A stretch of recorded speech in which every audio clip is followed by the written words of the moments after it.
Hi, hello, hi chat, welcome to the stream. Welcome. Hello. I know I am late again. Okay, this time it is actually not about Valorant, okay? This time it is actually not. No, no, it's not about Valorant this time. I didn't touch Valorant today. Hey. I didn't touch Valorant today. Don't worry. I didn't touch it, okay? My stomach was hurting a while ago, so I had to take a shit.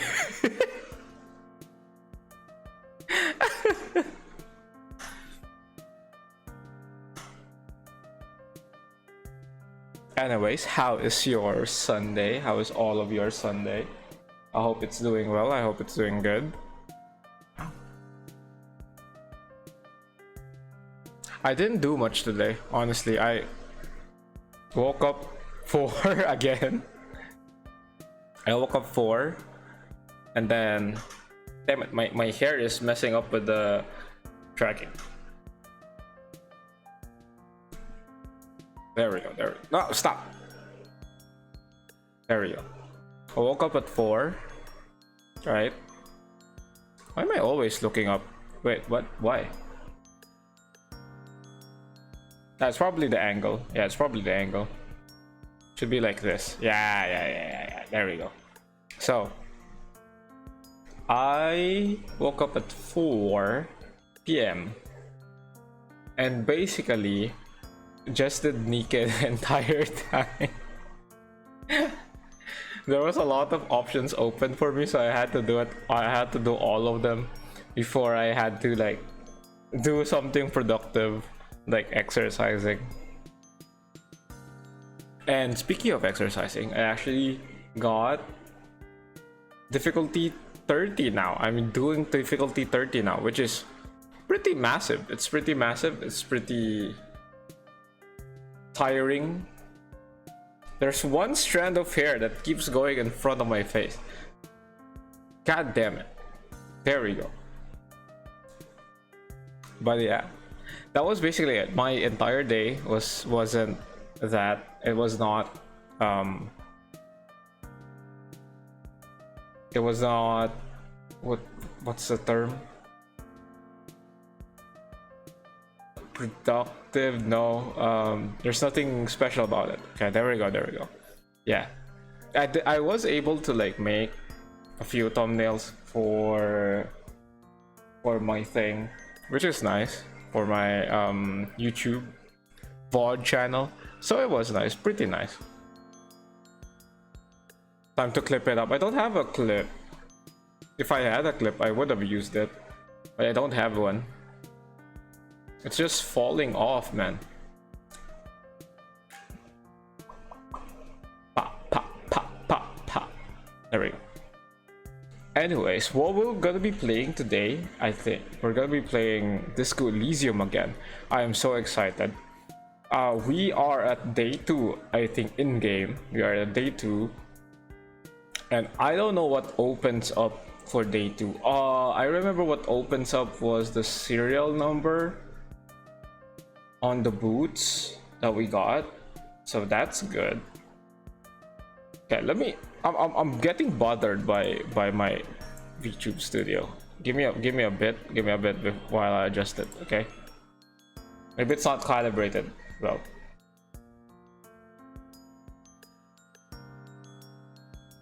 Boom, now it's calibrated. There we go. Now that's much better, I think. Yeah. So nothing to it but to start. Let's go boot up the game. What? Steam input game. Yeah, sure. I'm not gonna use my. What? But I'm not gonna use my. Is it better to use a controller for this? Oh, I think it is much better, so you can like move the guys better. Oh, I should use a controller for this then. Let me go turn on my controller.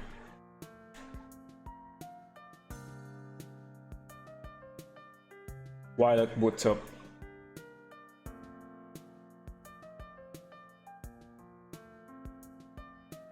Also, I reviewed the bod for this before, and the voice is a bit low. So I'm gonna have to ask the chat how the audio is.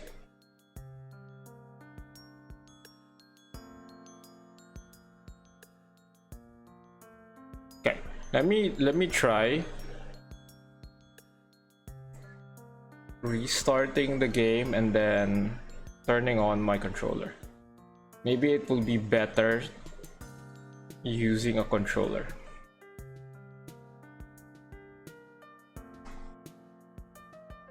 Damn, it's so cold. It's so cold, man.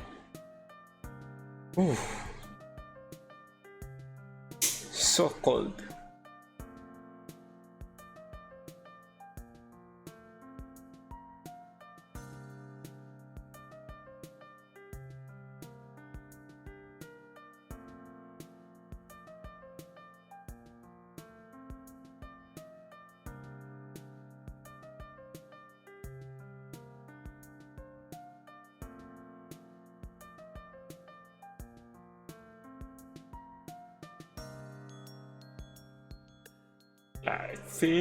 I think it will be better. Okay, let's go move to here. I also need to remember to like move myself to the right.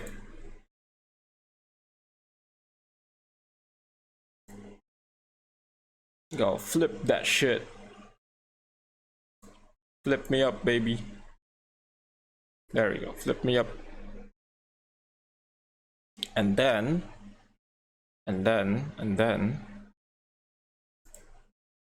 game.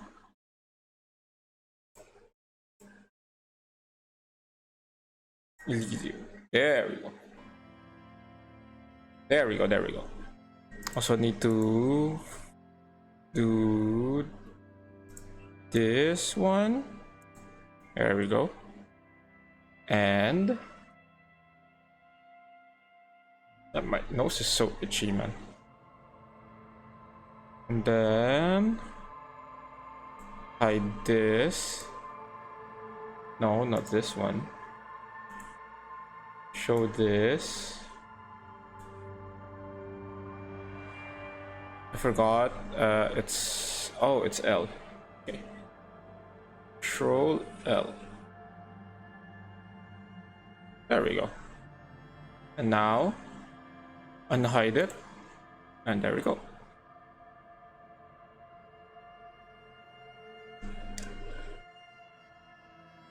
Wait. Oh, am I not clicked in? What? Hello?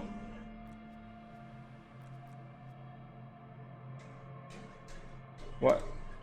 Why are you not using my controller now? Fine, let's just use my mouse and keyboard as we've always used it. Hell yeah, new day for Mr. Harry. It's tab, right? Okay. This fan has two chain pull switches. One ends in a tiny fan, the other in a light bulb. A truly horrific necktie has somehow attached itself to one of the blades.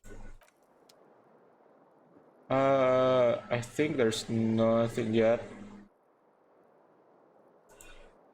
Maybe there's something new I can talk to. A mirror hangs on the bathroom wall. In it, your face. Very low, very low. Nah. Okay, let me check the options. Is there a way to like quickly run? Action, interact. How do I run? Do I just like keep tapping it? Okay.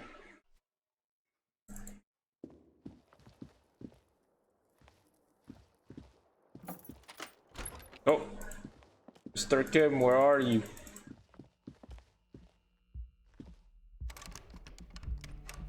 Okay. Time to go down. The yard is open now. How's the audio, by the way, guys? I hope it's okay.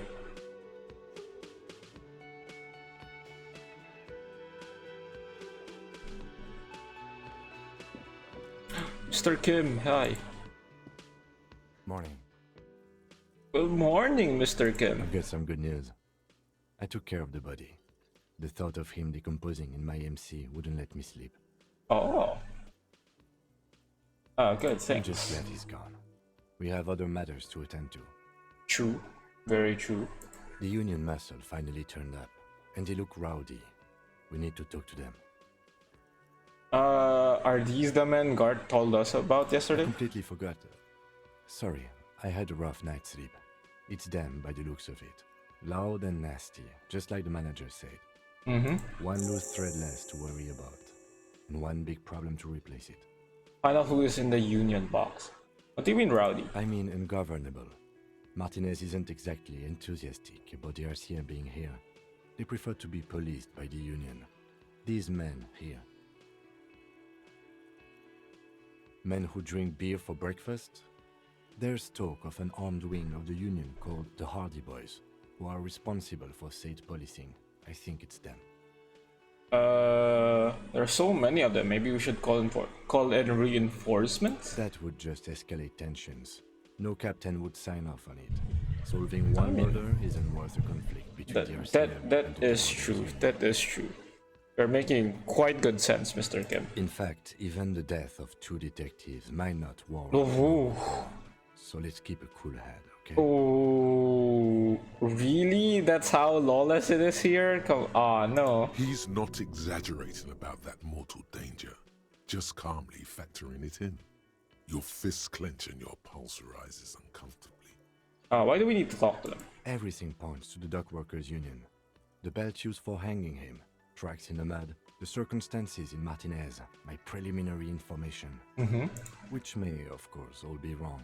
But we still need to talk to them, and it won't be easy. Let's One roll. more thing before we do. We don't have to talk to them immediately. We can walk right past them, continue with our business. Audio is okay. I was wondering, a little low. I see. Okay, so let's turn that up a notch.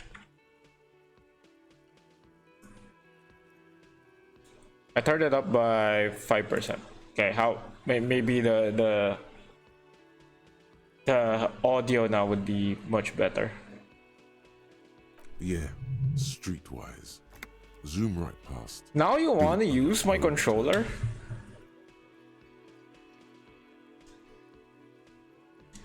Well, it's not letting me though. Oh, the fuck you, game. They're in no hurry to leave. They think they own the place. Anyway, I leave that choice to you. Whatever you decide is fine by me. Okay. How is the audio now though? Do let me know how it is. Okay, that's good. Can actually talk to them. I mean, I think it's okay. Hey, ma'am. Let me handle this. Detective disorientated. Are you still wondering where you are? This is Martinez, in case you've forgotten. I advise you not to overstay your welcome. It's okay now. Okay, thank you. Her entire character has shifted. This young woman is cold as ice. I just wanted to know more about the place before I check it out. That's normal. Yes, extremely normal. I'm not a gardener, by the way. I'm a legal counselor for the Dock Workers Union. Oh. So let's get to it. You're looking for Titus Hardie? You think he has information that will help you? Maybe he does. That's Titus. Talk to him. But know this. I'll be keeping an eye on you. No strong arming. Nothing official. The District of Martinez does not recognize your authority to make arrests. We're not arresting anyone. We just wanna talk. It doesn't matter if you recognize our authority. We will make an arrest if we have to. Ooh, don't escalate. You might die, Mr. Kim. She says nothing. Her glare speaks for her. Could this be the Miss Beaufort that Easy Leo mentioned? The one Mr. Everard sent to law school? Oh, right. Are you Lizzie Elizabeth Miss Beaufort? I suggest not wasting time on trivial pleasantries and focusing on why you are actually here. Titus Hardie. Even though she has excellent control over herself, something moved behind her eyes, in the way she stands, in her face. Hardie, not yet. Hardie, not yet. I had another question. Easy Leo told me about you. He likes to talk a lot. You are not here to chat up the legal counsel. You are here to question these men. What's your role in all of this? Like I already told you, I'm a legal counselor. Oh Do my you have god. hearing problems? Don't be rude, okay? I'm just asking questions. What if I want to talk to you, not Titus? What you want is of no significance, officer. Don't test your authority. In Martinez, you are no one. What are you going to do to me? What are we going to do to you? Oh, fuck. Oh, shit. Oh, sorry, Kim. We might die. The union isn't going to do anything to you. It is not a crime syndicate. It is a labor organization. True. Goddamn right it is. If anything, it is the RCM who do things to people. But we digress. Why are you so aggressive? Aggressive? You make your living enforcing violence. These people are just dock workers. Are you sure about that? So you were spying on us, and now you represent murder suspects. Just dock workers. That is true. They are murder suspects. Listen, you moral intern lackeys.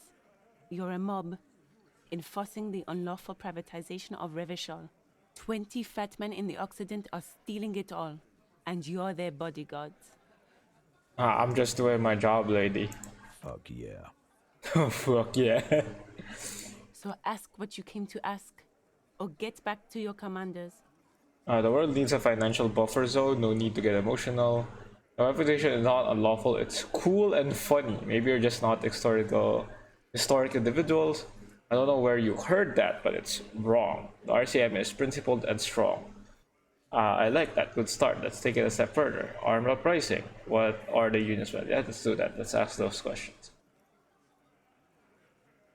The world needs a financial buffer zone. No need to get emotional. I think that's a reasonable response. No need to get emotional. No one is emotional here. Do your job. Ask your questions, then leave. Okay. Okay. Okay. What's this? It's a bowl. You're spitting it, breathing of tobacco. Oh, it's a spittoon. You see hawthorn bushes outside. Photos of men in overalls, toting guns and union placards. Is the voice a bit too high? A bit too loud? Specifically when the emotions of Harry is talking. Okay, hey Titus. This is where you say your bed. Okay.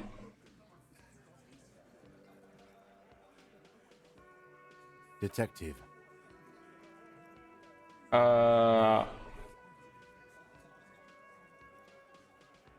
First, we need to talk about the man hanged out back. Oh, this is about him. A real looker, that one. You are really suspicious. Why would you say that in that tone? You sure took your time, huh? Waited for him to get real ripe and pretty for you. I mean, come on. We did our best job. Oh, he was a real pretty boy. Hanging up there, letting out that pretty boy smell. God damn, you guys are awful. I can't for the life of me understand why you did it. I mean, I would have just left him up there. You must really like cleaning up other people's shit. Hey, god damn, man. I'm just doing my job. You might want to start asking your questions now. It's not going to get better than this. Okay. Do a head count first. Connect these men to the tracks you saw in the yard. Chances are Oh. they're going to match. Scan the room. Starting from the right. Boot size 44. Blonde man. Ooh. In his 30s. Overbearingly masculine. Sitting on his right. Standard working boots. Size 45 or 46. Eldest in the room. Probably mid-50s. Smoker. Quiet. Across at the other table. Hobnailed working boots. Size 43. Gang tattoos. Mesk or Sarah Mauritian in his late 30s, early 40s. A symmetric burn on his neck, resembling the letters loss, loss. Has he tried to burn it off? Leave that life behind? Oh. And then, standard working boot. Steel reinforced toes. Size 46. The big dick. Wide at the shoulders. You don't have to describe his dick to me, man. Fingerless gloves, and numerous scars, a little under 40. The emblem on his vest says Rowing Club. A little patch below it reads T. Hardie, Captain. So he's the captain of this entire group. In the far corner, standard working boot, steel reinforced toes, size 44, 40-something, non-alcoholic beverage in hand. You squint. Is that a plectrum? And the little guy? Size 41, with the light step. Not a child, after all. An older man with a rat face, mean, watery eyes, and 2 front teeth missing. So did it match? In the middle, heaving and wheezing. Big guy. Boot size. Oh, this 46, probably, deep yeah. marks. Probably carried the victim over. He alone is 130 kilos. Add the man in armor, and you could easily exceed 220. In conclusion, these 7 are the actors on the crime scene. The footprints were theirs, but there's a discrepancy. Yeah, one of it is missing, the odd soul. Exactly. You've stood there for about 4 seconds, not saying anything. Hit them with questions. Where's the 8th Hardie? The fuck is with you, fella? Damn, just chill out. Found 8 sets of footprints, but there's only 7 of you. Where's the 8th Hardie boy? What are you talking about, madman? There's no 8th Hardy boy. There's 7 of us and we're all here. You sure about that? Or what? You want to be the 8th Hardy boy? We ain't hiring. Actually, boss, we've been talking and we think she could maybe... She? Oh, it's the gardener? She? So there's an 8th Hardie, and it's a Hardie girl? Who might it be? Elizabeth? The gardener? Yeah, it might be. Shut the fuck up, Glenn! I do the talking here. Now what the fuck do you want, cop? So let me get this straight. There is an 8th Hardy boy. It's a she, and you don't like us talking about her? Yeah, That's right. pretty We're much, not I guess. talking about this. This is a private Hardy Boys matter. Nothing to do with your shit. End. You're not cops here. Don't go digging around if you don't want a bullet in the back of your head. I'm watching you. Okay, okay. Good. We are all watching each other. Officer, your question. The man hanged in the backyard. Did you do it? The pretty boy. You guys really love talking about that pretty boy. Funny. But my partner and I have a serious matter to discuss with you. Why is there a container belt around the dead man's neck? Why are all your boot prints all over the scene? Yeah. So why is there a container belt around the dead man's neck? Container belt? Like we use in the harbor? Yes, why? Because we took it from the harbor where we work. Then we went out back and used it to hang him. So you are The guys who did it. As he speaks, his fists contract, going through the pulling motion again, savoring it. Jesus, you are horrible. We did this. Together. All of us. Until he was dead. That's why there's a container belt around his neck. Okay. There's a catch hidden somewhere. He didn't confess so that you could take them all away. It's too simple. Aiko, hi! Hello, it's been a while, my man. But there's a catch. There is no catch. These 7 honest men have all equally come forth to tell you what happened, so that you don't waste any more of your time. Why did you kill him? Why? 'Cause he was worthless mercenary scum. And he stepped out alive in my town. Hey, how are you doing, man? How's it going?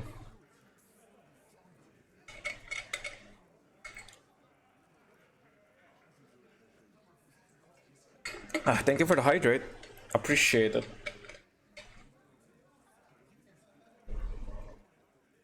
So he was a mercenary? That's it? And he stepped out of line. Well, can you tell us about that? Kind of mercenary. The kind that shows up when you start a strike. The experienced kind, too. Had Kohoi and Semenine written all over him. Ex-Oranese Special Forces. A live grenade. Right here in our bar. I can't prove it, but I know he was sent by the Wild Pines. They hire merc shit like that. Story of every strike from here to Samara. Oh, so it's an issue between Wild Pines and the Union. Right, but what did he actually do wrong? Wrong? He harassed women, raped one, harassed workers, threatened to kill some as a warning. To kill us all if we don't open the gates, if we don't let the scabs in, if we don't bend over. And that was before he started coming here. That was before? What? Yeah, he said it was his favorite joint now. Started to come in here every night. Drinking, grabbing girls. Grabbed one of ours mid-karaoke, right there on the stage. Okay. Grab someone? Yeah, this girl's on the mic. A beautiful girl, young. Gets into the second verse of Lover Lake. The fucker grabs her legs, starts screaming. Show me your cunt! Why don't you show me your cunt? Oh, Jesus. Then, he gets knocked on the head with a wine bottle. Doesn't even fall down. Was this the same girl who was essayed and, you know? Aren't you fucking listening? My man is talking to you. He took care of it. They got the girl out before anything else could happen. Okay, I'm just making sure so that we could put it in our notes, okay? Okay? Calm down, Mr. Titus. I'm just asking questions. So Ips, I'm dozing off. Have a good rest, man. Thank you so much for stopping by. And checking my audio. Haha. Me and Eugene got around. Aren't you fucking listening? Right, but who did he, then? It's a very serious allegation. No, you're not getting a name. That's a Martinez matter. And I'm not discussing it with you clowns. Okay. There's nothing you can do for now. He's stonewalling you. Who called the shots that night? Are you deaf? There will be no singling anyone out. You can't arrest a Hardie boy without arresting all Hardie boys. Ah. I thought you were dozing off. Do you think you could do that? Do you think you could arrest them all? So that's the catch. Because there's multiple of them, we can't really do that. And if we ask for reinforcements, it would go to war. So that's the catch here. That's why they're confessing.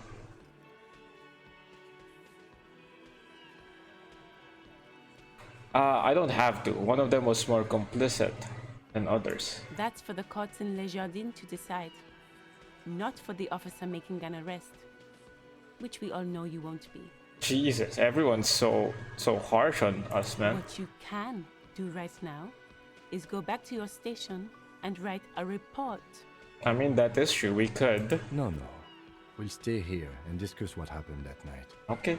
When did this hanging incident occur? You don't have to keep answering his questions. I know, Lizzie. Relax. So it is Elizabeth. Killed him last Sunday night. Seemed like a good way to end the week. How long had you known the victim? Known him? We don't associate with scum like that, asshole. Well, you know, how long did you met him? Yeah! Who do you think we are? Okay, chill out, guys. Quiet. He came around about 3 weeks ago when that Pines cow first sailed into town. Happy? Thank you. By the Pines cow, you mean Joyce Messier, the representative for White Pines? The same company you are striking against? No. I mean the Pines cow. The stupid-ass cow they sent in to fuck us over. But you know what? What? Why don't you ask her about the pretty boy? I'm sure she has interesting things to say when you ask her hard enough. Okay. That's enough insinuation for today, Titus. Officer, your interview is drawing to an end. Don't waste your last questions. The thing that I want to ask, not the remorse, they are obviously not remorseful, but how did he kill him? I remember that I made the assumption that because the belt, there was no like scratch marks on the neck, that's definitely means that the mercenary didn't resist at all when he was hanged. Therefore, the hanging was not the cause of death. He probably died before that and he was hanged to make it appear, or to make like I guess with how the story is or how the mood is, I think it's to show an example to everyone on what would happen if you keep messing with the strike or the union. So how did you kill him? We hanged him up by his neck until he got real still.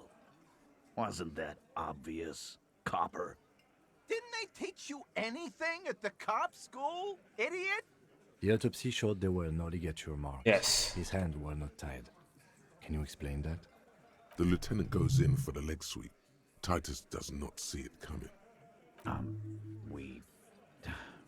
Look, I'm not gonna play 20 questions with you, capo. I'll say it again. We killed him. Oh, I figured out. I am EP, but I want to watch. Okay. But this is very serious stuff, by the way. This is very serious stuff. This is not a like happy fun story. So here's what I'm thinking. What happened? That the reason why they're asking. I don't know. They're confessing. They are probably the fall guys for this, right? Someone else killed the guy.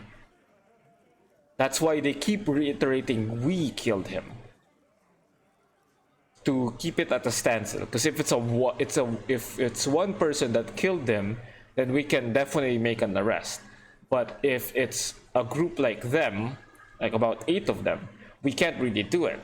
So they're insinuating that they did, but they were probably the ones who were told to hang the body, but not really, kill the guy.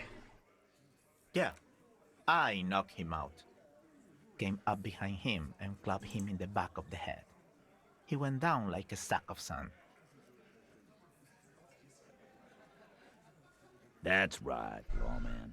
And then we hanged the fuck. Okay. Strange answer to the tied hands. Where did all this action take place, Mr. Tats? What did you use to knock the victim out? My fucking elbow, Copper. summer unboxing style. Okay. Where did all this action take place? Right fucking here.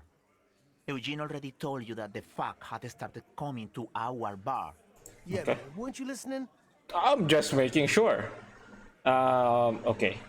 Things aren't quite right here, are they? Titus Yes. is solid as a rock, and so are a few others. But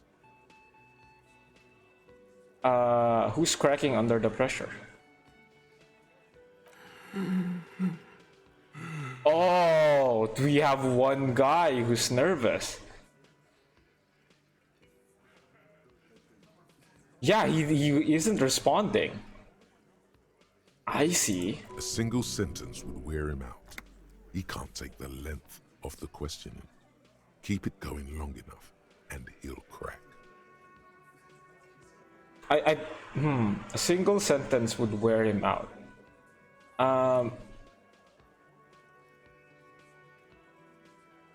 You having trouble breathing over there? Something you're not telling me. I don't know what the best option is. Do I keep addressing the solid guys or the weakest link? I think we just go with the weakest link, right? If we intimidate him enough, he might confess to something, a clue. No. Okay. Of course he's having trouble breathing. Just look at how fucking fat he is. Come, Fuck chill, off, guys. Shanky. Angus is a powerful guy. All muscle. He's a strong dude. Keep your eye on this powerful guy. Sooner or later, he's going to break like a piece of twig. Oh, there's something you're not telling me. And fuck you too, Copper. Picking on Angus like this. We're done with this schoolyard shit. And just so you know, he doesn't have trouble breathing. You okay? This one is a stone wall. You won't get more out of them about the night of the murder. Not yet. Right, I have other questions about the lynching. Like what, Copper? You murdered him just like that? No remorse? How many people have you sent to the Shays? Ever felt remorse for them? Or send them to Reunion to rot. For 20 years. For life. I mean, yes, but these were all bad people, criminals, the scum of the earth. What we do is different. We enforce the law. We just kill people like it's nothing. Yes, but these were all... I mean, I can't be too sure, right? This is, I think, the better, morally correct thing to say. What we do is different. But you see, a lawman, is something people agree upon. And here in Martinez, we agreed that this man had to die. Understandable. So what are we going to do now? Nothing. Your investigation here is done. Leave Martinez, go back to your stations where you belong. Okay. I think we're going to stick around, thanks. Some things don't add up here, Titus. Yeah, of course. I've done this job for long enough to know that people don't just confess to first-degree murder. Even if it is a group responsibility, we're going to look into this. Good luck with that. You've heard everything a rent-a-cop is gonna hear from us, real law officials. You're lucky you didn't get a beating. Don't beat us up, man. Establish authority. Phew. That's very low, man. Yeah, I'm going to take off now.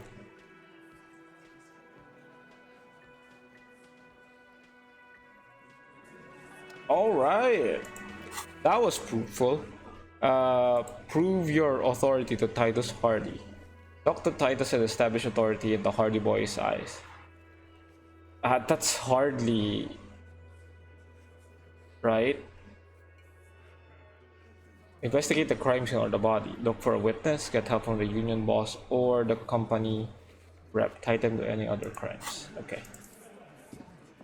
We'll do that in a bit. Hey guard, what's up? Can I help you? I don't have anything. Okay, bye bye. Hello, ma'am. Good morning. Just a moment. She's agitated, judging from the way she keeps pulling at the frayed edge of her blanket. And there's no public phones nearby? The closest phone booth is down the coast. Sorry for the inconvenience, ma'am. It's fine, I understand. Thank you anyway. I'm glad to see you again, dear. Good day, ma'am. Everything alright? Please don't trouble yourself about me, sweetie. I was just hoping to make a call, but the Whirling's phone line isn't working. The union office probably has a phone, but I can't really get there. Or to the phone booth down the coast. And Gary's phone is dead too. Why did you need to use the phone anyway? To let the young woman who's house-sitting for us know that we may be delayed. Morel, my husband, and our friend Gary were supposed to get back by Monday night, but they're still missing, and I haven't heard from them. I was also hoping she'd heard from Morel. Wait, I'm gonna sneeze. Oh, okay. Okay, I'll bite. Has your husband gone missing before? That's just it. This isn't like him at all. He always plans his expeditions so carefully. A cold breeze hisses through dense thickets of reeds. Something sweet in it, somnolent. A damp chill goes down your spine. When you look around, you're still in the whirling in rags. You have more important things to worry about. Tell me more about Morel. Looks, character, your relationship. Oh dear. I'm not sure where to begin. What does your husband look like?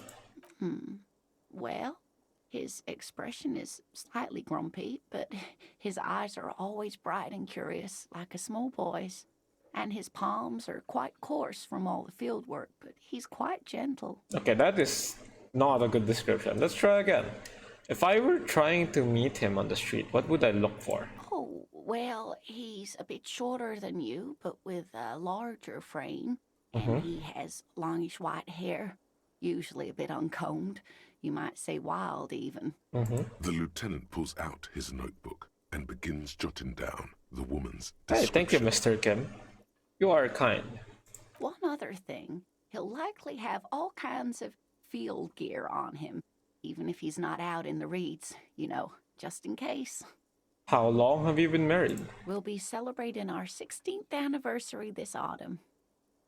Not the most numerically satisfying anniversary, but I like the less obvious milestones even more somehow. How did the two of you meet? Via dating agency, I'm ashamed to say. Oh. I was looking to get back into the scene after recovering from my accident. And he just divorced. Nothing to be ashamed about that. We hit it off and, well, here we are. Oh, good for you. She's skipping over some important parts. Perhaps you'll find out more later. I think I have all the information I need. Let's move on. I hope I've been useful. What is this expedition your husband was on? Just some field work, sweetie. Morel is a highly trained scientist. He and his assistant Gary are studying an extremely rare species of insect. But they should have returned by now. They were just going down the coast across the waterlock to set a few traps. He said they'd be back on Monday. What could be keeping them? Across the coast, huh? The waterlock. That was broken. Oh, right. Could this be it? Wait, who's this Gary person? Do you trust him? Oh, sweetie, it's nothing like that. Gary's as loyal as they come. I trust him with my husband's life any day. Okay, the water lock to the other side of the coast is broken. They're probably just stuck over there. Oh my. What happened to the water lock? Probably just some technical problem. Well, whatever the cause, I'm thankful. To both of you. You've spared me another sleepless night. Hey, no worries, ma'am. Glad to be of help.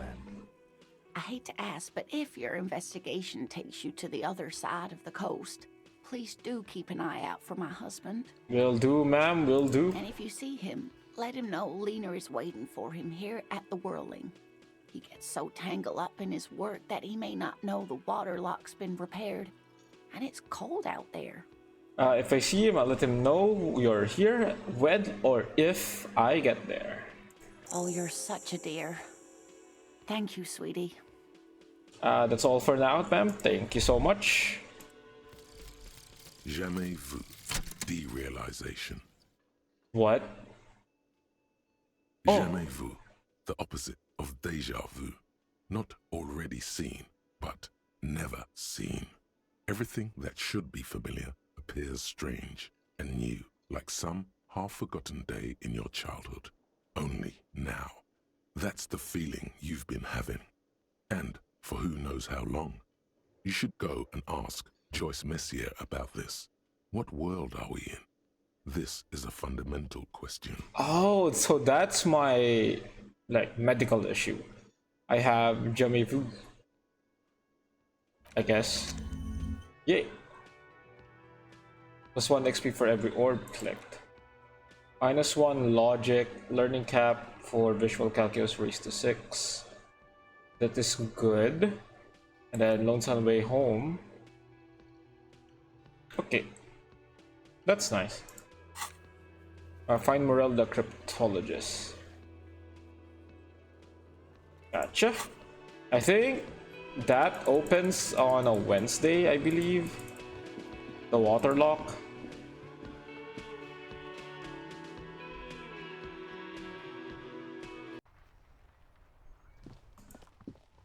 Can I expect this again? You see a set of tire tracks in the brown slush that cover. Okay. I guess I can't make use of that now.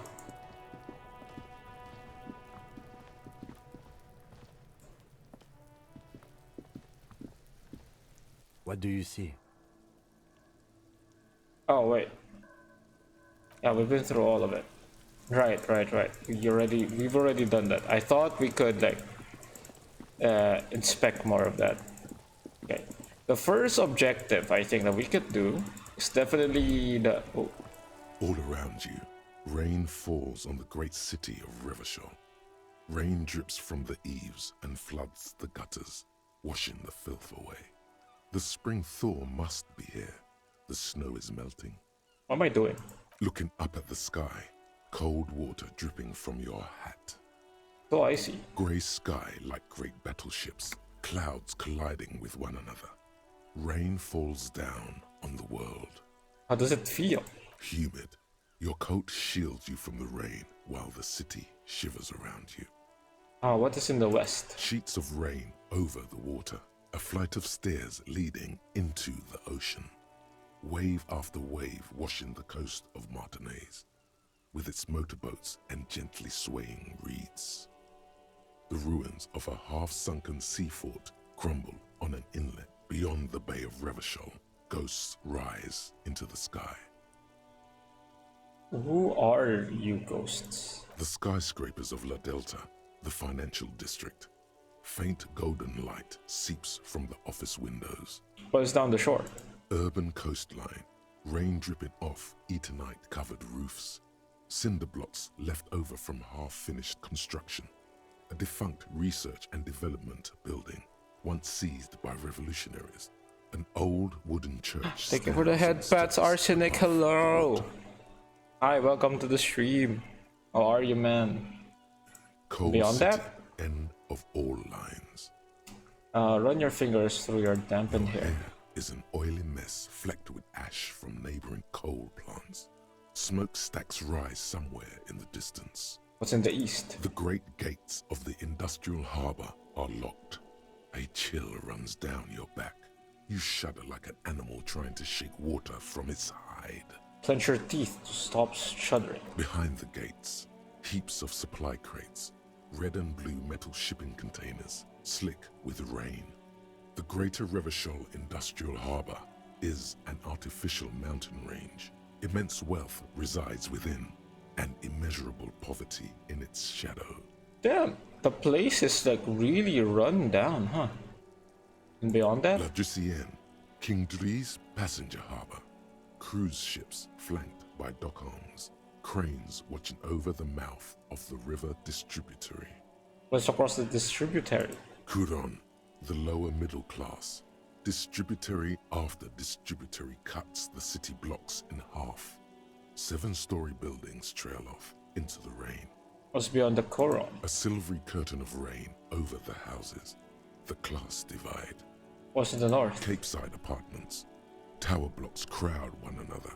4.46mm bullets still lodged in their war-torn stone walls. Hallways collapse from the mortar hits of a war that was lost long ago. Clotheslines go to waste in the rain. Radios play. And closer to here? A yard. Rain falls onto the roof of a woodshed. The lingering odor of decomposition mixes with that of damp soil. What's in the south? A traffic jam. Rain thrumming on the roofs of motor vehicles. Inside, drivers watch water streaming down their windshields. The statue of a king shudders. He too is cold. The canal bridge has been raised. What's on the other side? The road ascends. A raised motorway loops above the ghetto. Beneath its concrete columns, a sea of rooftops, woodwork, and tar stretches northward. 4-story buildings as far as the rain can fall. The snows melt in Jamrock. Where the hood Have a brother in the cut. Where the hood at? That was a nice reference.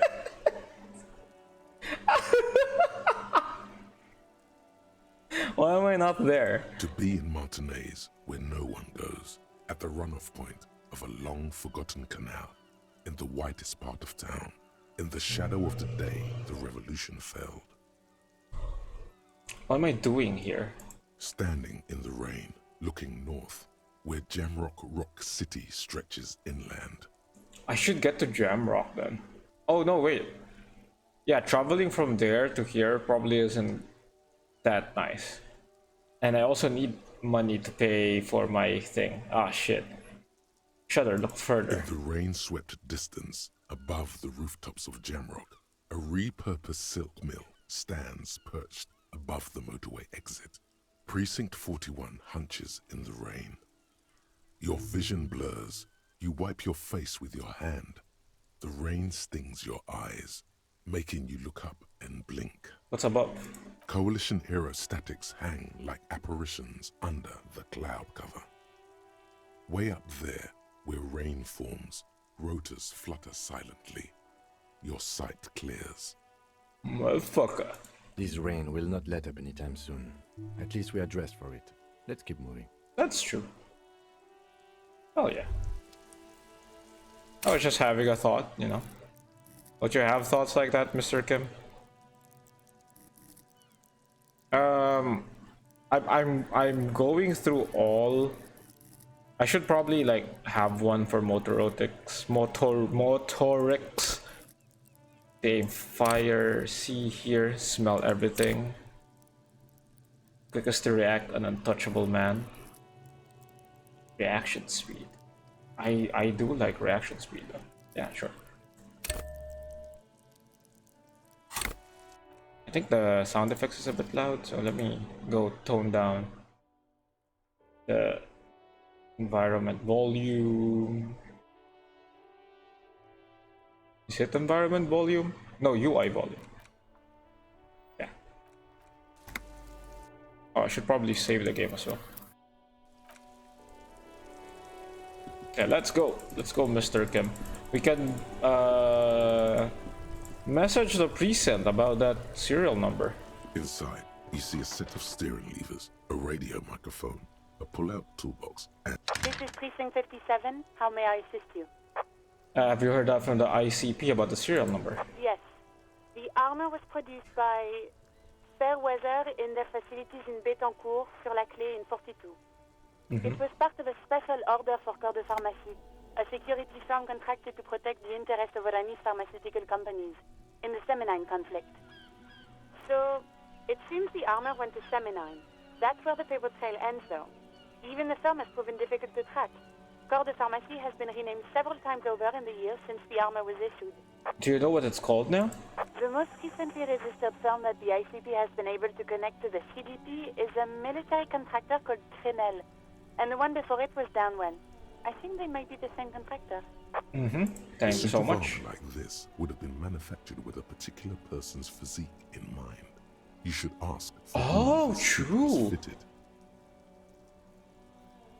Customized to fit the wearer, there must be a record of the person to whom it was issued. Yes, but the ICP tends to be reluctant to share private sector records. I could try to talk them into it, though.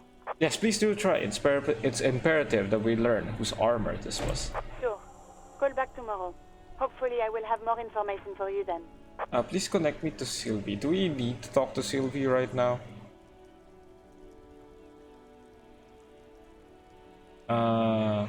Nah, don't think. 57 over and out.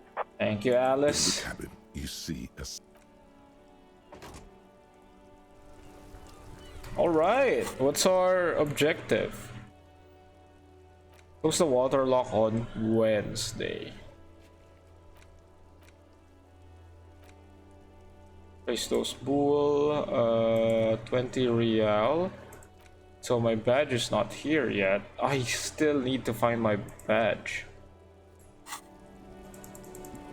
Oh wait, we can talk to Mr. Kim. Mr. Kim? Yes. You have nothing to say to me. Okay, bye-bye. Let's go to Joyce. Oh, hi.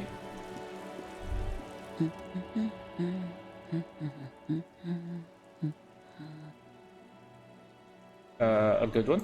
Yes? Hello? Who are you? Me? No one. I'm just a working class woman. What are you doing? Looking for something to read. Good. It is. I'm a policeman. I know you are. Good then. Do you need the help of a policeman? What with? What with? A lot of things. For example, people tend to go missing. Help her by carrying things? Maybe she needs a weightlifter. Maybe she needs you to fight her husband. No, that's not it. Maybe your husband is missing? My husband? No, he's not. So where could he be? I don't know. At home now? Out drinking with his friends? Working? Where is this going, officer? I don't know, Mr. Kim. I don't know why I asked this random lady about her husband. Alright, got it, thanks. She gives you a short nod and shifts her attention back to books. That's all for a moment. I'll let you read. Before you nods and returns to her reading. Okay, bye-bye. You remember the title, Lose 87, Radio City. Seems important. The book says you must attain a Fragmentarian hard body at the nearest gym. Oh, so that's why I had that question.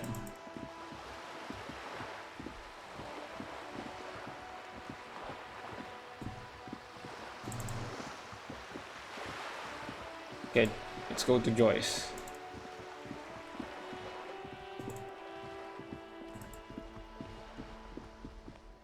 I can actually try this again. Metal door guards the cell. Nope. No good options there, so.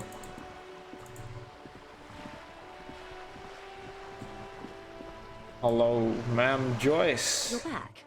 Good. What can I help you with? I've got some more questions about reality. More lessons in basic reality? My favorite part of the day. Go ahead, ask me anything. Oh, now I can do this. What is all of this? The scent, the sound, the air. What world is this? What world? The only one, I suppose. The world of matter. And its pale antipode. Of bodies of water and forest-covered surfaces. Clusters of light where the cities lie. You've seen the montage. We all have. This world is enough. Freeze-on lifts the hair on the back of your arm. Wind sweeps the surface of the bay. The wind is sweeping the waters. The world is a suzerainty of Revachol. There is a term of endearment they coined for it in the DeLorean century, when humanity was high on this world, discovering more and more of it, these archipelagos included. What is it? ELYSIUM. Oh! What is this? Wait, is this the one with the evil apes? ELYSIUM, the world needs a term of endearment. Wait, this is the one with the evil apes? Not in this case, no. That sounds more like something the Mesk petrofascists might say. It isn't enough to call us animals. Even animals aren't animals. What are animals then? They're like you and I suppose. Living organisms don't identify with abstractions. ELYSIUM is for particular beings. ELYSIUM, the world needs a term for endearment. It does. There are those who would call it hell. What is hell? A term of hatred that originates, like many such things, with the Mesk petrofascists. I don't feel like I got the whole picture yet. Oh, you want a picture of the world? There is no complete set yet, dear. They're having some trouble reaching orbit. How come? Great things are difficult to achieve. For now, we're viewing the world from the inside, sideways. Inside, sideways? What shape is this world then? We used to think it was a sphere, but that is beginning to look less and less likely by the day. You wouldn't know it from the tabloids, but the ORG nations have been launching weather balloons into the lower ionosphere since the 30s. Okay. ORG. Occident Revachol Grad. Oh, thank you, Mr. So much. Thank you so much, Mr. Encyclopedia. There's a steadily increasing trickle of images. Between the big three scientific contributors, they're piecing together a dark grey corona. A dark grey corona? Yes. Pale covers 72% of the surface. There are grey flares and prominences, even arcs above entire isolas. The images are blurry, but if there was a sphere in there, it certainly looks like it fractured a long time ago. I see. A cold fear seeps into you. God, wait. What the hell are you telling? You seem to be spooked. Please don't be. Okay, the pale. And what do you mean, corona? They say there is a rarefied envelope of matter surrounding the darkened disk of our planet. That is, if we are still living on a planet. Or, to speak more plainly, imagine vast swathes of land disrupted by nothingness. Okay. I am sorry, dear. It must sound quite terrifying through the acute encephalopathy. Even scientific positivism isn't entirely convinced about what we're dealing with here. Okay. But this is one of the greatest questions of our time. Maybe when they get the complete set together, it will jolt us out of our rut, bring us together, however naive it may sound. Did you find your police license? So I haven't found my badge yet, so I can't really question Joyce yet about the details. Unfortunately, we still need to find the badge. I don't know where it could be. A fractured corona doesn't feel like it's gonna bring anyone together. You have misimagined it. I don't have the power to convey to you the effect and geometry of the images that depict our world from below low orbit. It's like the crowning of the world. It's insane. Very disco. You'd love it. Well, say it's disco then. See? Everyone finds something worth holding on to in this world, however wasted its opportunities. The cold seeps into you. The air is heavy with 80% humidity. The lieutenant observes you both, silently. He adjusts his glasses. Oh, you said pale. What is pale? The pale is not, technically speaking, part of reality. Yes. Also, I think we've had enough excitement for today. We do have a case to attend to. Of course, Lieutenant. Let's try something else. What do you mean it's not part of reality? Ma'am, remember you are dealing with a very sensitive and impressionable police officer who is still recovering from a recent medical episode. The lieutenant's right. Let's change topics. What do you want to know? Anything. Kim trusts you. Ask for Kim to step away while discuss the bail. Okay, maybe we'll do that later. We need to do Glad to have some. been of assistance. We need to do some police work. Okay, so that Kim trusts me a lot more. Okay, Kim is my idol. I think I already failed this one. Just an ordinary. Yep.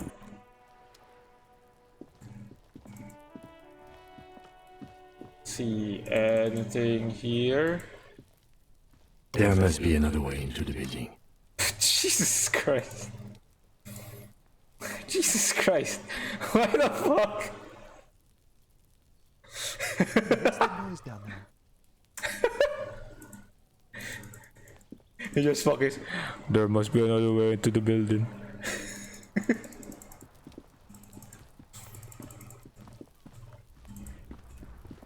Maybe this?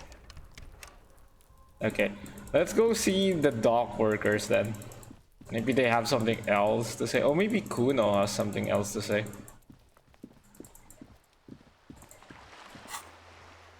Talk to Joyce about the pay without Kim. Okay. We'll do some police work and then we'll ask Joyce about the pail. I don't know what the fuck they're talking about, but I guess it's important for Mr. Harry Dubois.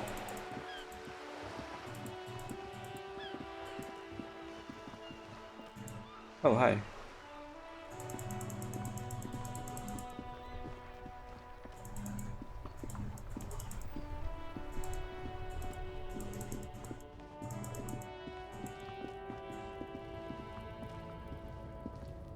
Looking Hello. for something, Aunt? Come to tell me to fuck off again? I found this mug in the trash. Is it yours? Oh man, that's great. Look at that guy go. Haven't seen anything that funny in a while. Wow, you're racist. Oh, is it yours? Thanks for that, but no, it's not mine. Okay. About here.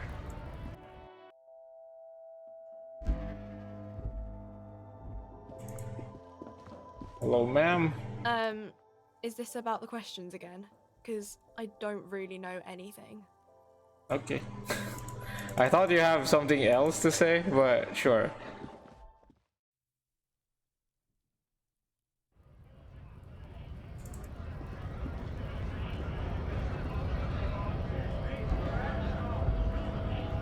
Right to work! Right to work! Shame on you! Wow, no one has any new questions, huh? A lorry stuck in the traffic jam. This big, heavy grab-made machine. So where do we go?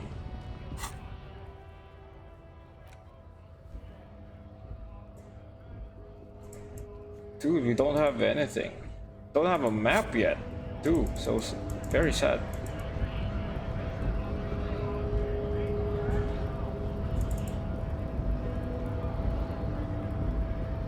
Hola, wandering man. How can I help you? Nothing. The environment is a bit too loud. Let me go turn that down. Maybe 2. Yeah, so you don't hear them too much.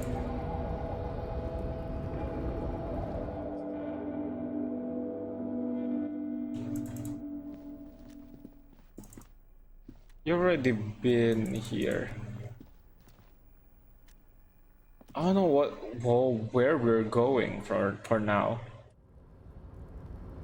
Like, our notes doesn't say anything. Okay. Talk to Titus and establish authority in the Hardy Boy's eyes.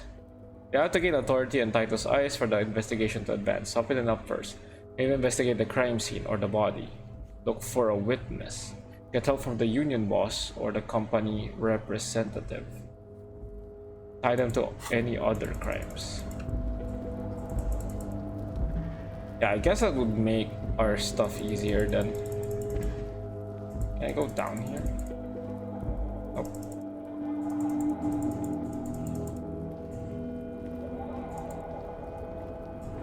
Maybe talking to Everett will be useful to us.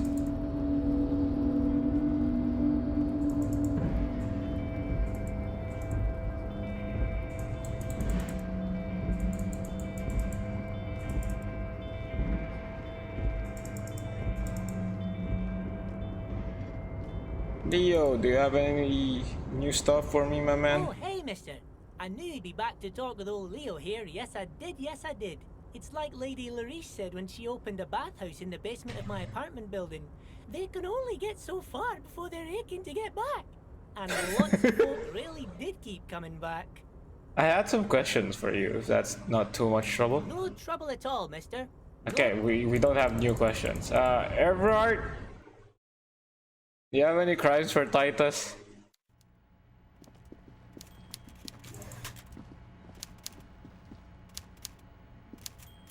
Hey, man. Mr. Dubois, a pleasure as always. You don't have to sit down this time, since you've already sat on that chair. Okay. See you soon, Debardeur. Just kidding, but not too much. Is there something behind you that I can go to? Damn it, how do I continue the investigation?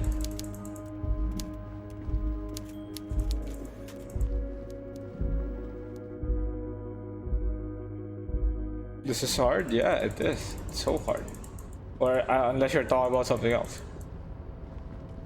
Yeah, it's super hard. I don't know where my badge could be. Wait!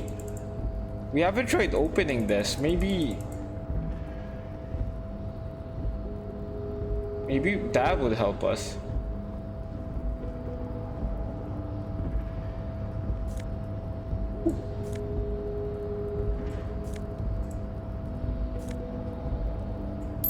Money.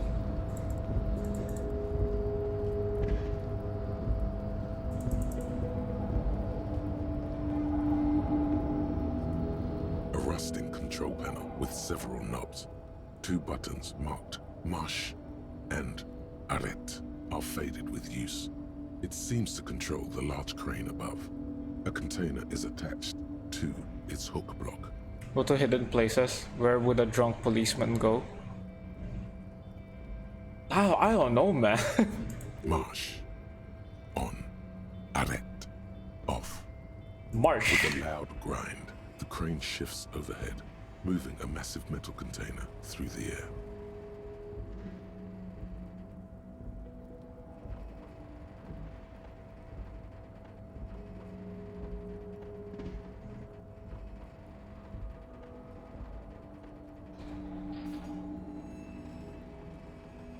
That is very silent.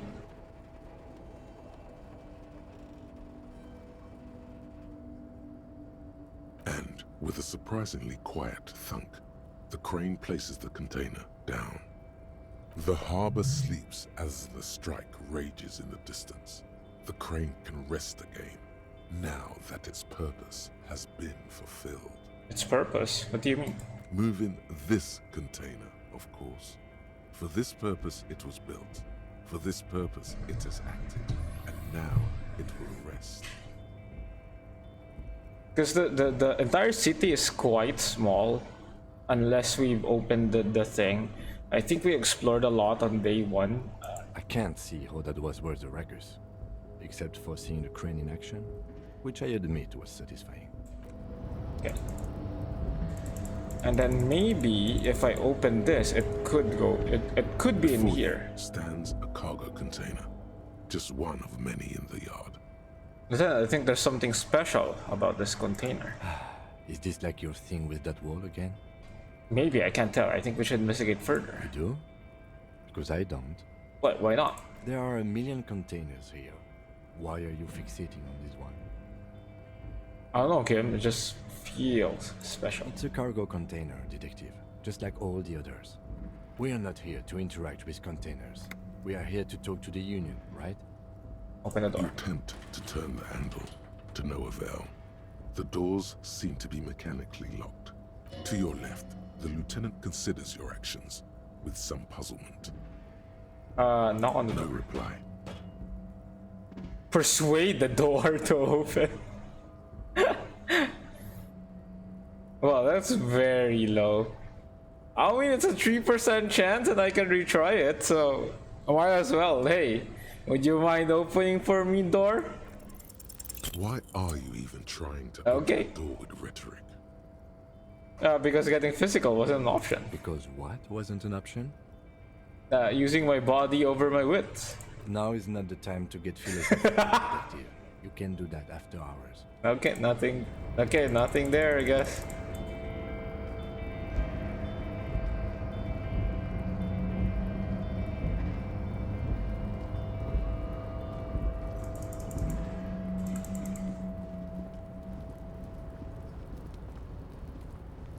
I think we explored everything. I don't know where my badge could be.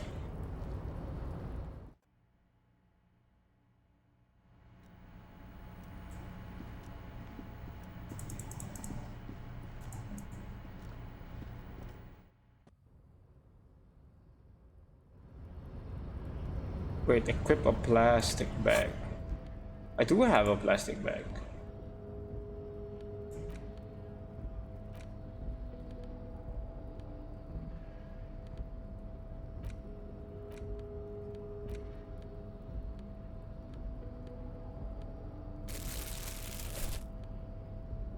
Now I can collect tar. I don't know what that is, but sure.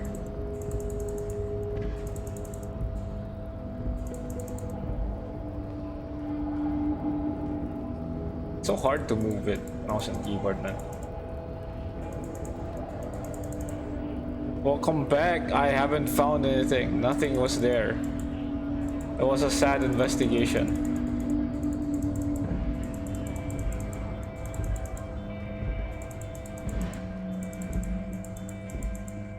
You can hear my clicks. I'm clicking very hard.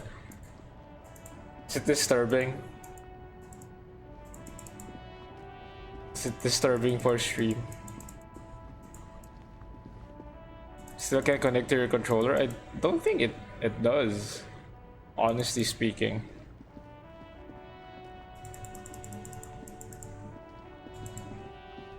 But if you want to do sound editing, I mean, it's fine.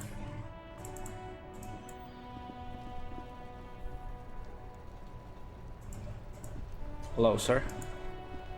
Still here. Stuck in this damn jam, my man. What's up? Care to spare some change for working stiff? Huh? Oh. No, I ain't got any money. They don't want to pay for unfinished work. They who? The bosses, man.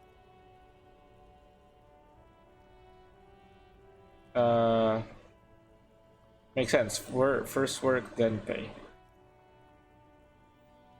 I don't know who these bosses think they are, but that sounds like a good arrangement for them. Yeah, it sure ain't good for me. Or you. I'd spare a coin or two for a city cop down in his luck. If I had saved 4 myself. That's all for now. Bye-bye.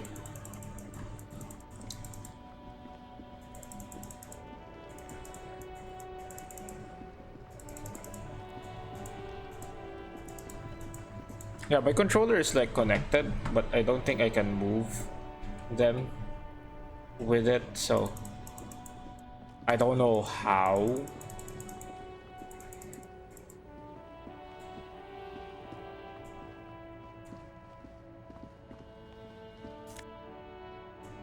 Oh shit.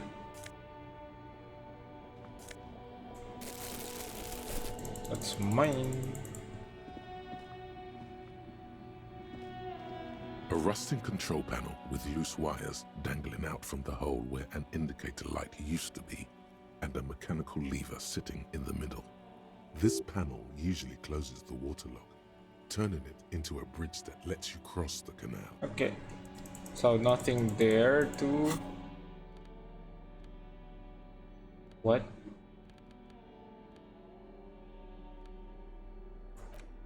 It was lighting up. What did I get? Nothing. Okay.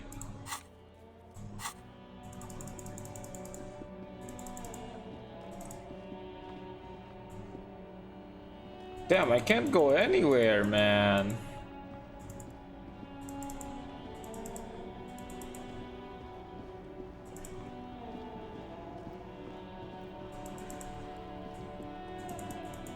Okay, maybe let's go back inside the wording and rags and talk to more people in there.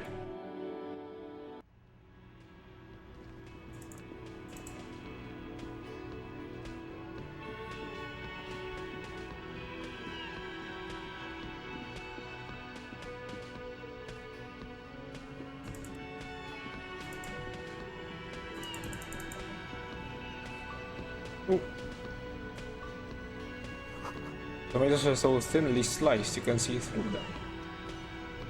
Hey man. The man ponders his cooking utensils and gives you a little nod, acknowledging your presence. Leo said you're friends with Manana. That true? The mention of Manana gets his attention. He smiles and delivers a whole slew of unfamiliar words and lively gestures. Then he falls silent again. Wasn't that borscht you're making up there? The man says a couple of sentences in that strange language of his and then seems to wait for you to speak. Sorry, I don't understand you. Just one word. Sounds quizzical. Then he awaits your answer with his brow arched. Maybe he's asking if I want. Yeah, no. Borscht need more vodka? Oh. Okay, so it's vodka that keeps the men happy and in good spirits.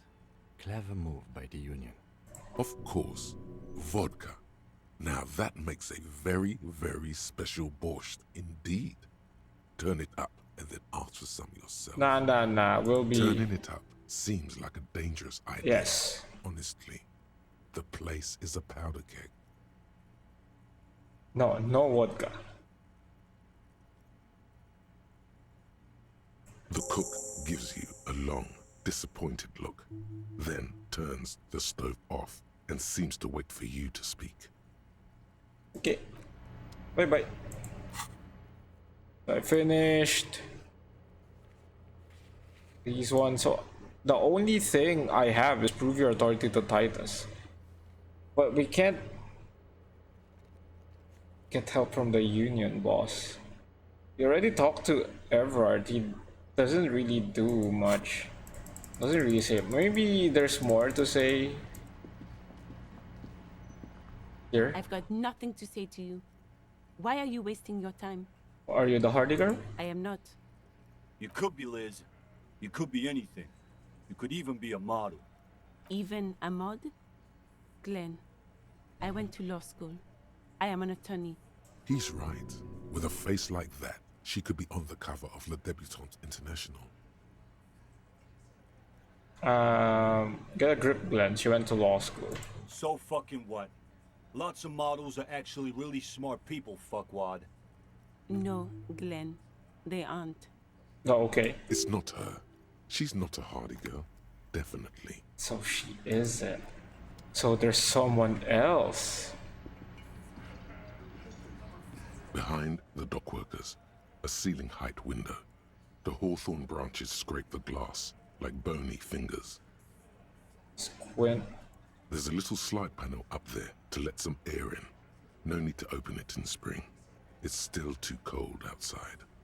It's not time yet. It's not time yet? What does that mean? Looks like the circus left town, but the clowns are still here.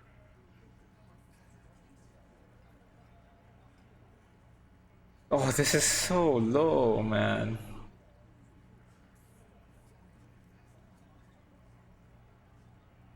I'll talk about the hanging. Again, just get the dead guy's autograph, since you're his biggest fan. Good one, Titus. Why don't I just arrest you? Yeah, lawman. Why don't you? Not in the arresting mood? A fearful readiness, like an electrical charge, raises hairs in the room. By your side, the lieutenant keeps his hand away from his holster. You hear the nylon of his coat hiss as he steps closer, while the little rat-faced man reaches into his sleeve. There's a Oh knife shit. there. Some of the others reach for their belts. Their eyes are light. Oh shit. We might die. If I step... Oh no, do I step closer? I haven't saved though. No, I haven't saved. Oh shit. Okay, easy now. Let's just stop. Wise move. You made the right choice there. Now make another one and get the fuck. Oh shit, now we can... About fucking time. Oh shit, now we can't do that option anymore. Ah, damn it. I mean, we didn't really do much. We didn't really do much, to be honest. Right? I don't think we did much, so we could actually load the game. Right? Because Martinez Day 2, we just went outside after talking to them. And then we talk about the pail thing. We could actually still do it, I guess. Or maybe let's try talking to them again. Looks like the circus left town, but the clowns are still here. I want to talk about the hanging. Yeah, it's not here anymore. Okay, we can load and possibly think about what happens there. But I think it's dangerous. It's 2 guys against like 7 guys with things. So I don't know what else we could do. How do we prove authority?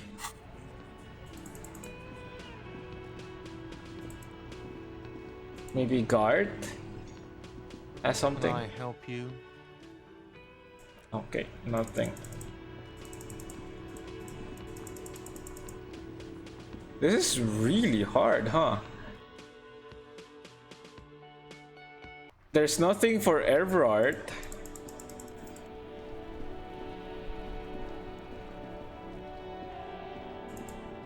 Because I believe we went to Everard before and there's no new dialogue options.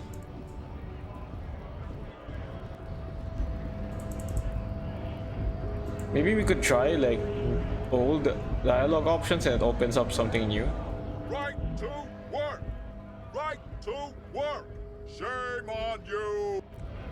There's nothing really different though. I'm lost.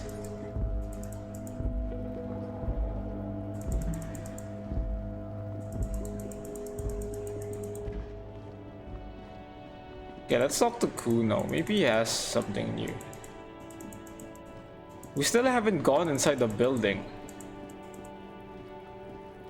Ooh.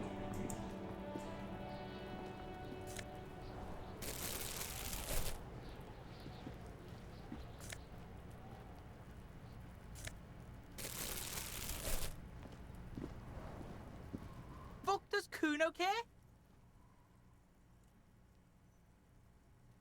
Nothing. Kuno doesn't fucking care.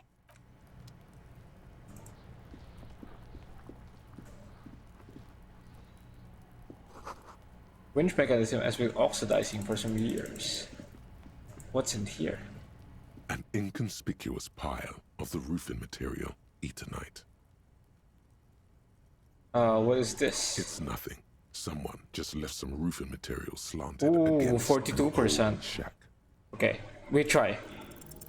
Because it's nice and orderly. Shit. Well-laid pallets. Easy on the eyes.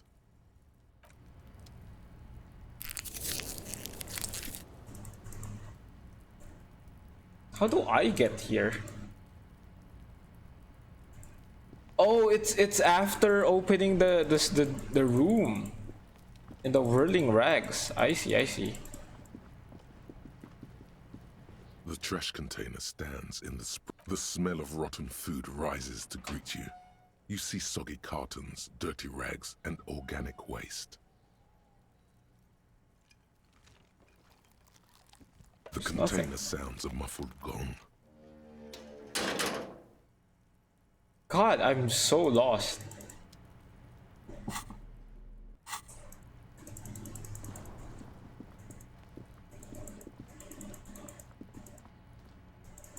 Because we need to up the chances for the authority thing to work.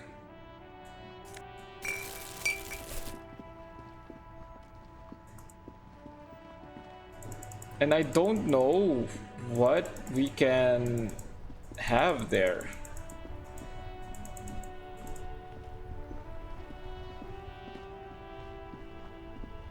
Inside, you see a set of steering levers, a radio microphone, a pull-out. This is Precinct 57. How may I assist you? Just connect me to Sylvie. Just a second, officer. Sylvie Malaika on the line for you, officer. Yes, hello? Hi Sylvie, it's the police again. Oh, great. What else do you need, detective? Oh shit, have you seen my badge? Yes, I know who you are. You're a police officer. My badge is missing. Have you seen it anywhere? Oh, no, I haven't, sorry. Real policemen have uniforms too, by the way. Where's yours? Not my uniform too? God, I should really look into that. Wait, Kim doesn't have a uniform. It seems real to me. He's in plain clothes, voluntarily. It's different from not knowing where your uniform is. Okay.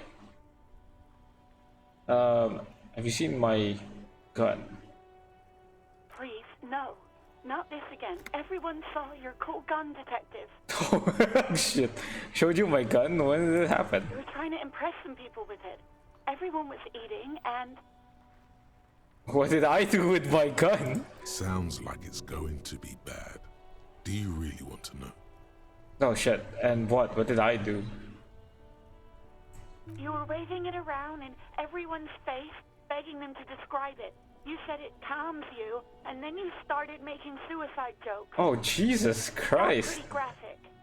People tried to back away from you, or even slip out of the door. But you screamed, "I am the goddamned law, and you have to listen to me. You are all suspects in a murder investigation." Okay, I don't know what to say. Me neither. Yes, but what happened to my gun? No idea. All I know is next you were waving around money instead, saying things like big bucks cannot lie and guns can't buy money, but money can always buy guns. I'm awful, man. It almost looked like you pawned it, but believe me, I did not ask. Okay. Hey, I believe I found my patrol cloak earlier, but have you seen my policeman uniform? Uniform? I never saw you in any uniform. You had your things on. The disco things. Okay. You know how my paperwork ended up in the trash container behind the whirling? Well, you tried to jam it down the toilet, sir, clogging it completely.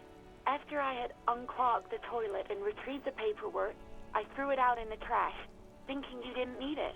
Okay. I am sorry about that. Anything else, detective? I think I got everything I need. Thank you. Call breaking up on the other end of the radio. Well, Anything else I can that answer, was officer? not helpful. Alice, please connect me to the 41st. Just a moment, officer. Maybe we could... 10-4, come in, officer. Over. Oh, shit. Can we not run a check on Titus Hardie?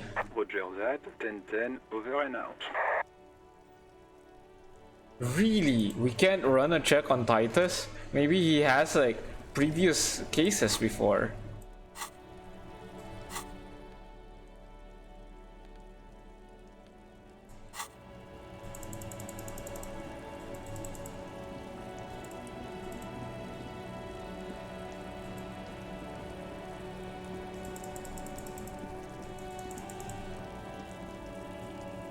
You have anything new to say? Still cool here, officer. Nah. The kicking to places reminds me of a game. Well, most of the point-and-click adventures are like that. Dude, I am so lost.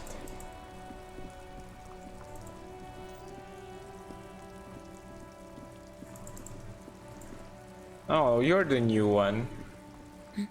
Maybe your children are missing? No, absolutely not. Okay. So where are they? Are you a policeman or a nanny? Police, whatever I want. Where are they? They are not missing, sir. Okay. You know where they are. They're at home, smoking, giving the ladder of vices a chance. Okay, great. Just making sure. I see. Thanks. Damn it! The woman before you. There's nothing. Is it time to do research? I honestly don't know what opens up for day 2.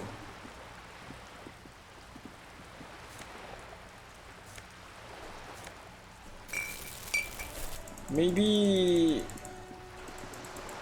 they mentioned a back door, right? To get inside. There's like a lot of places I still haven't gone to.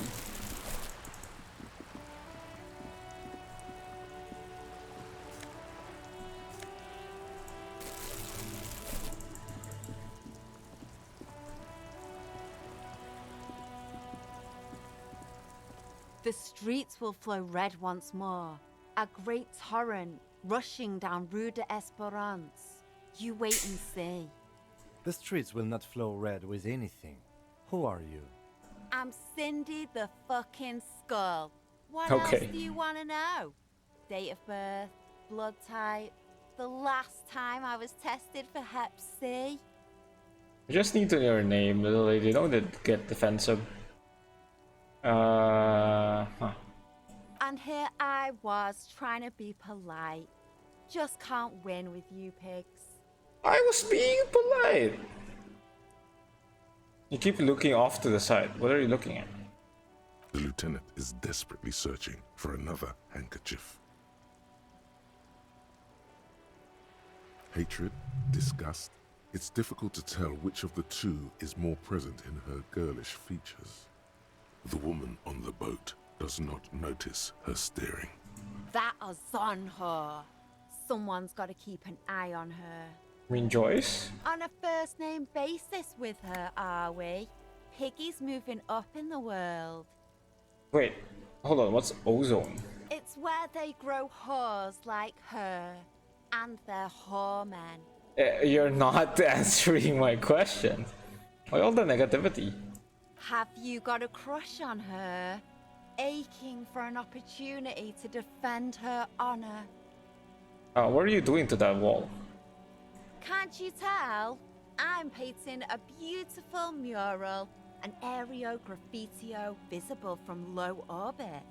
I haven't really started it yet. I'm waiting for the right words.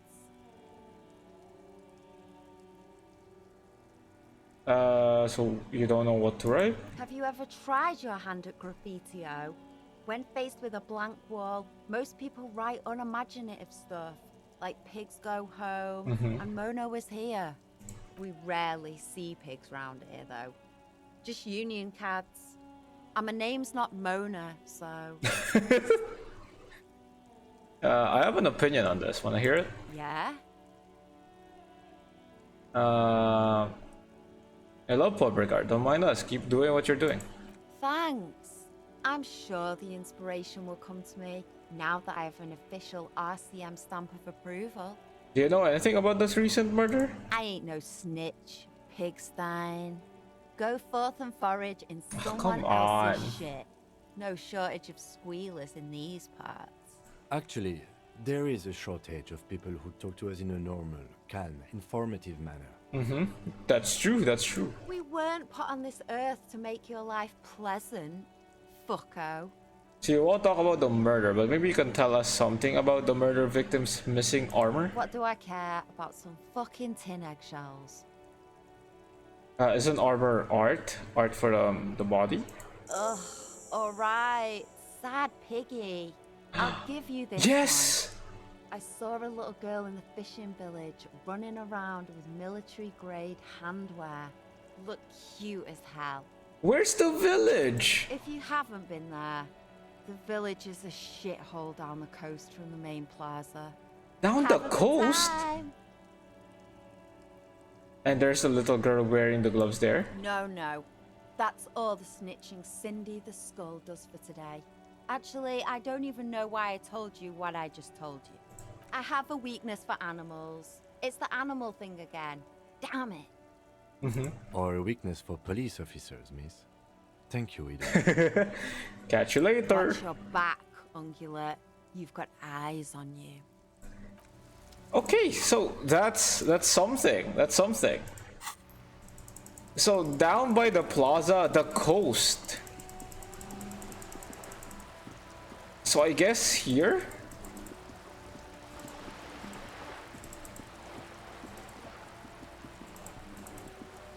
Now you hear me frantically clicking everywhere.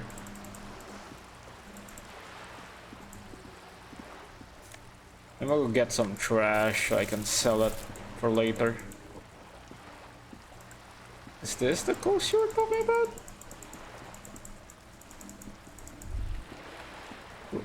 The sight of bullet holes stirs something in you, making you forget the lieutenant's surname.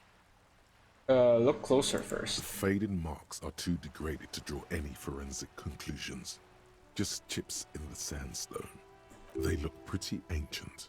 Kim, look, bullet holes. Where? Point to the chips in the wall. Someone has been shot. We should solve it. There? Those are old. What do you mean old? These bullets were fired during the revolution, over half a century ago. They do not warrant investigation. Okay, what can you tell me about the revolution? Not much. I don't have a fresh perspective on it. Shall we go? Okay. Okay. I still don't know where the coast is.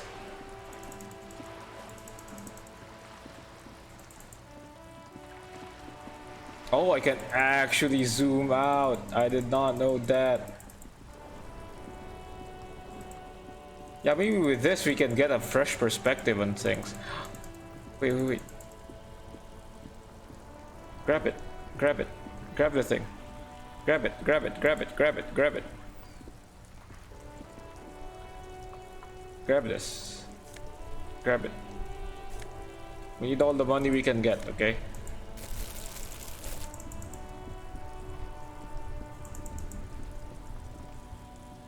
Down by the plaza.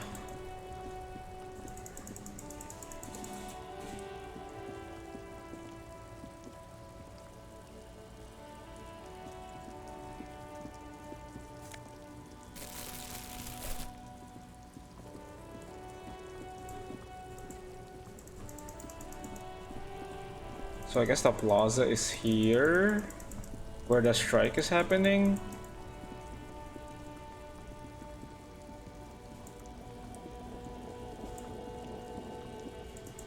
Is this the plaza? But there's nothing here.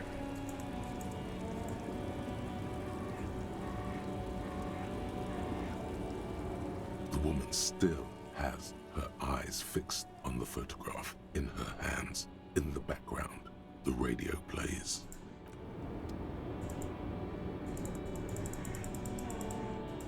So is this the plaza? Can we go anywhere from here? No, we can't. Where's the plaza?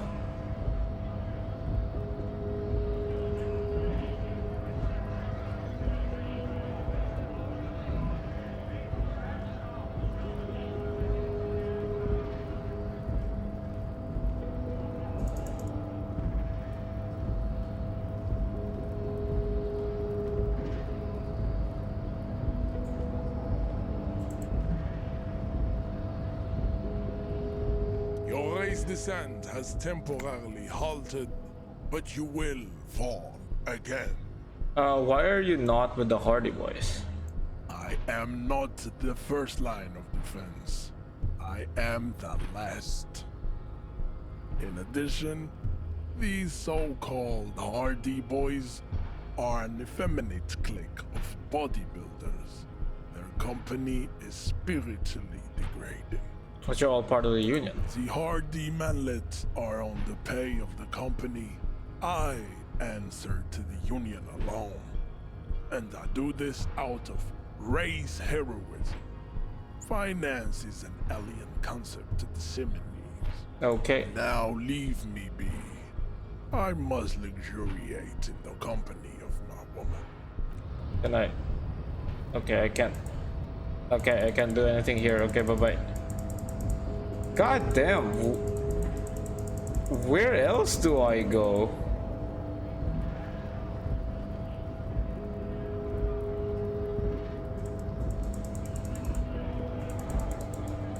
Down by the plaza, but where could that be?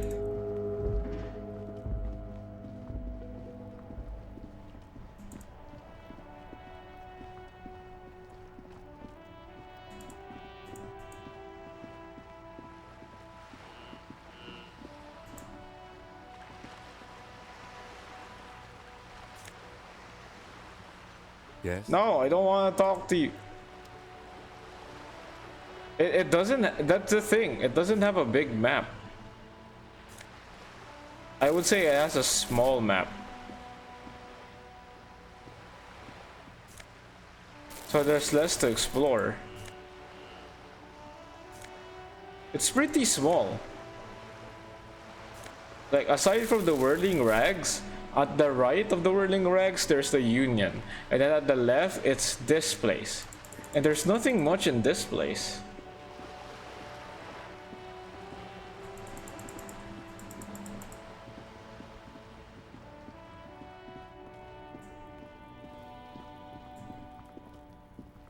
Yeah, I'm so. Are you the little child? Me again, trying to snuff me out. Get away, pig. Okay. Can we really not go inside here?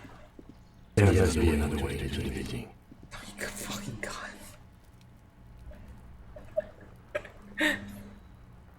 Nothing you could do, search or ask. Okay. I'm gonna try and look up what we could do. But my god, it's so weird. Like, I don't know what else to get to. Like, what's the plan here? I can't get involved in this.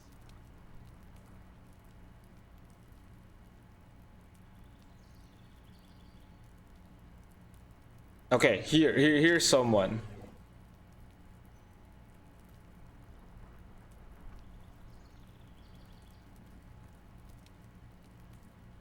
So much for a quiet smoke. Okay. Uh-huh.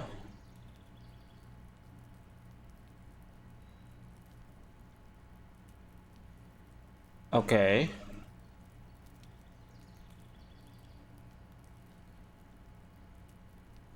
Mm-hmm.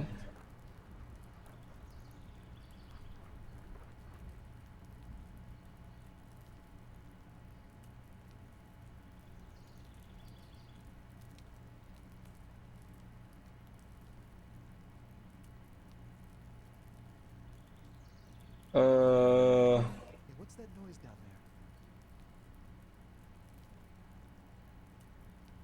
there? What? Okay, wait. It's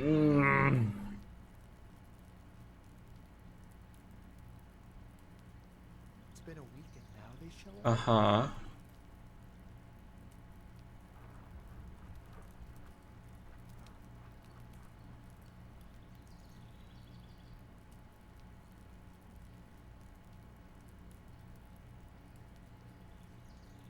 Okay.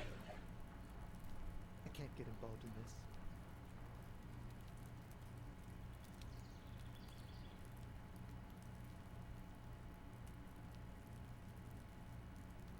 Mm-hmm.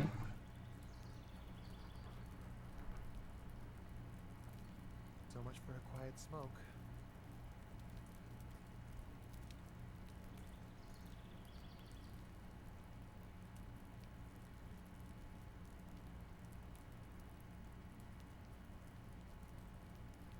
Wait, what? Explore the apartment building? How do you get into the apartment building?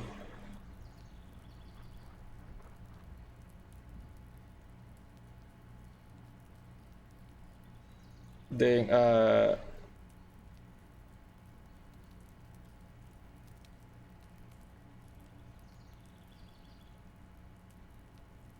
what's that noise down there? wait, what? Talk to the smoker on the balcony. What? Which smoker? Oh, this guy. Yeah, you can talk to him from here?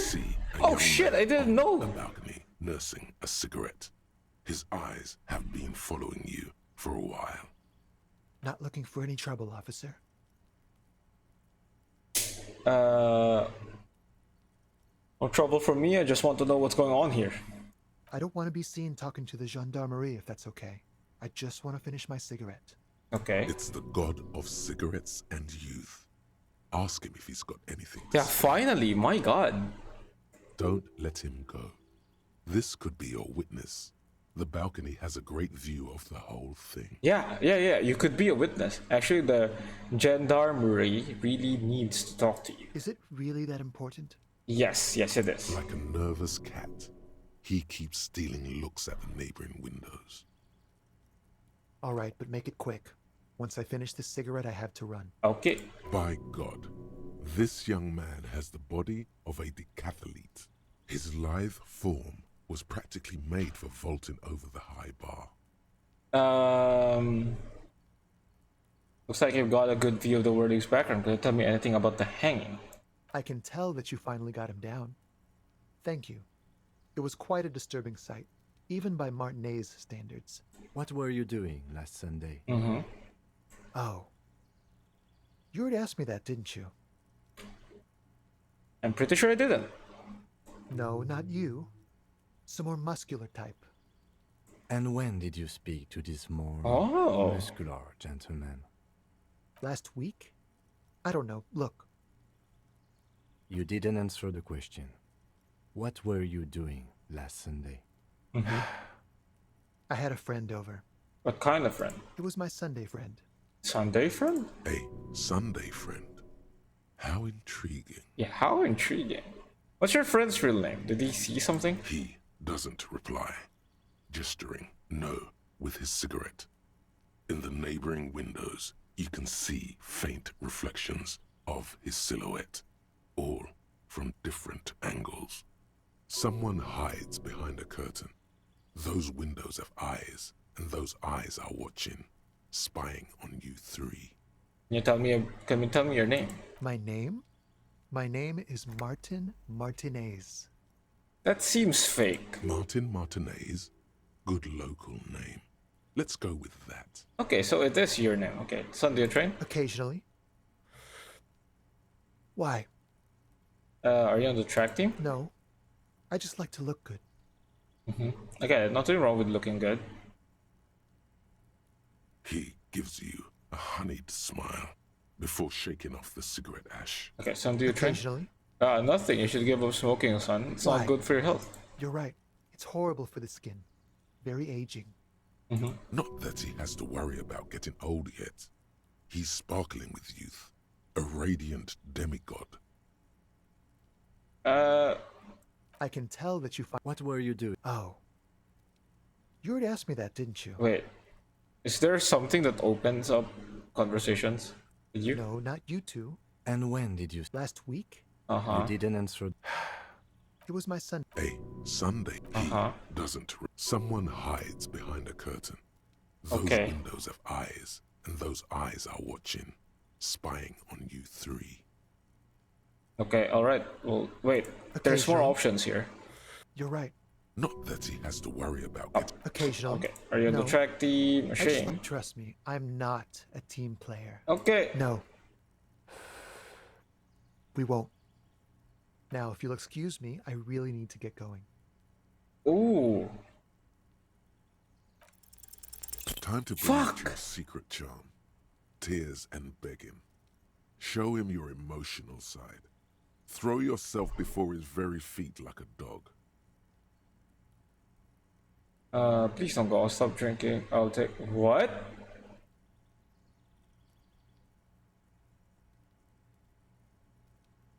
What do you want from me? Do you want me to cry? Huh? No, for God's sake, I don't want you to cry. Listen, I really have to go. Okay. Good luck with the investigation. Fuck, you were my only thing. Damn it.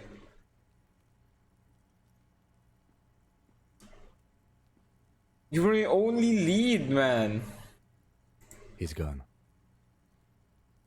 We should run after him, see where he went. No point in running. Tenements like these often have multiple exits. If he doesn't want to talk to us, then he'll know how to hide himself. So we just give up? He could be a witness. Him or his Sunday friend. Either way, we need to look into that muscular type who's asking about our case. Asking about our case? There has to be a way of getting inside the building. Let's go check out the door near the pier again. Yes! Once we found a way in, we can ask around for his apartment. Yes! Yes! Yes! Yes! Yes! That's exactly it. Let's go, Kim. Thank you for giving me a lead. Oh, I was so lost.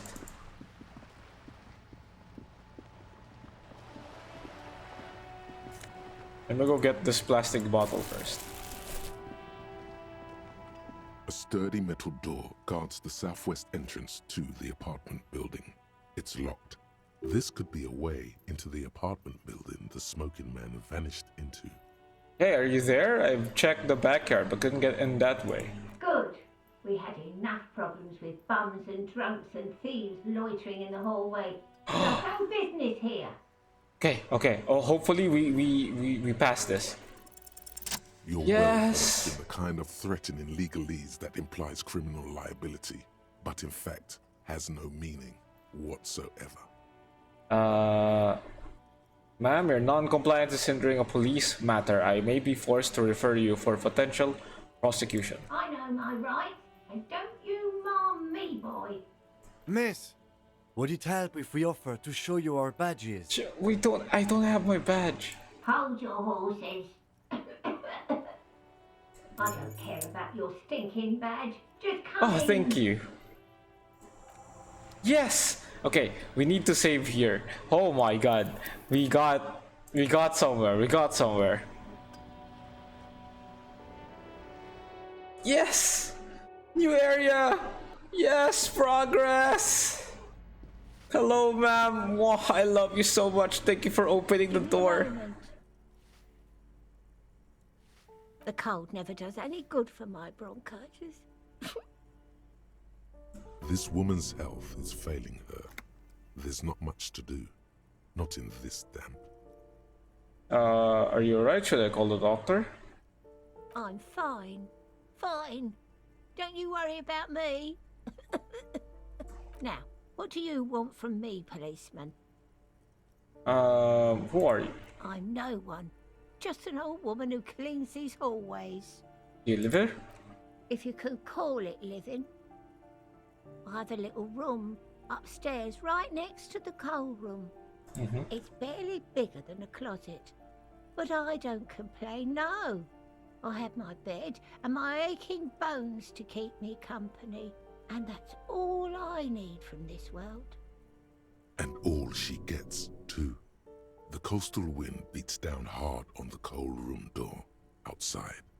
Splashes of waves make the balcony slippery. I'm looking for Martin Martinez. Oh, you'll find plenty of Martins here. Don't you worry. What do you mean? I wasn't joking.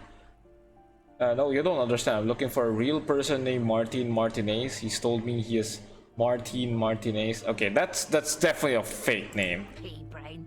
Someone played a trick on you. Martin Martinez is a name I knew for it. anyone who comes from Martinez, like Jim Jamrock or Raoul Ravachol. Oops, you really didn't get the joke there. I thought it was obvious. Anyway, officer, we don't have the witness's name. How about a young male in his mid-20s, dark hair, skinny build? Smoker on the balcony, know where he lives? Yes.